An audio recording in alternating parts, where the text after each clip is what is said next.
My name is Dean Brody. I grew up in the shadow of the Canadian Rocky Mountains, just north of Montana. Where I grew up, country music was a big part of my life from a very young age. I think the two major differences between Canada and the United States would be climate, because it is dang cold in Canada. And the second would be accent, because we have a kind of a different way of saying things, eh? Right now we're sitting on a ranch that I grew up on called Steeples Ranch.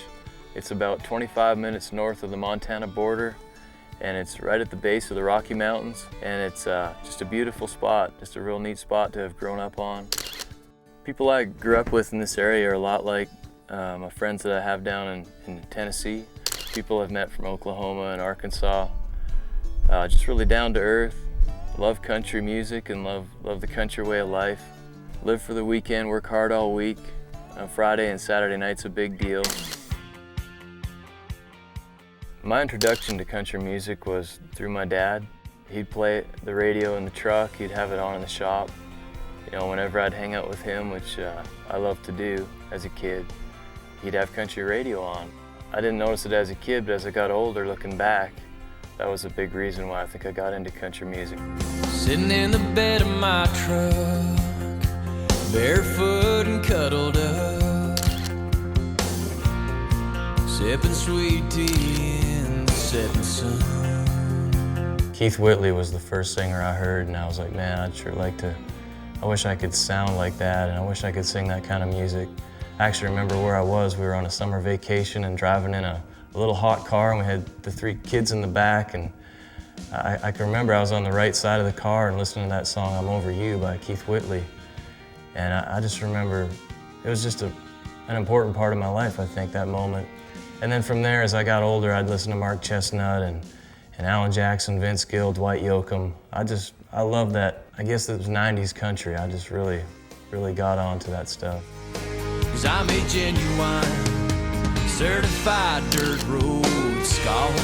As recent as last year, after trying a stint in Nashville with a publishing company, I actually lost my publishing deal. We came back home and tried to make it by living in Canada and going back and forth to Nashville. And it looked as though most of the doors were going to be closed and we ought to move on. And I applied at several different places around here, and one of them was a coal mine up the valley. My wife and I came to terms with having to deal with, you know, not chasing the dream anymore.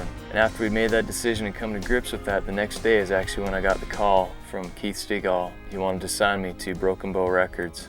So it was a good day, a very good day for us. It ain't hard to remember those good old lazy days. In the last 4 years, I've written just over 100 songs, and I think probably 75 of them I wrote by myself. I guess maybe being in Canada and being by myself and not being plugged into the Nashville songwriting machine kind of forced me to be able to learn how to write by myself. When I'm not with you, I feel a tug inside my heart that's just never satisfied until I'm where you are. Right now we are at the Bull River Inn. It's the first place that I ever played live. I actually, probably right where you're standing is where I played live the first time. It's changed a little bit, I mean, but not much. The pool table used to be a little bit farther back, and this used to be the dance floor right here. The Bull River is a big spot for fly fishing. It's just probably 30 seconds down the road to the left here. I started fly fishing probably 10 years ago, and I just love it. I love getting out and just, even if I can't catch fish, which happens a lot, at least I have fun just learning how to get new techniques down, and it's just a neat way of enjoying the scenery and like I said, getting perspective on things. It's invisible, you can't touch it. No matter where you go on earth, you can't outrun it. It only exists to pull you in until you're where you're meant to be. Yeah, girl, our love's a lot like gravity, just never satisfied until you're next to me.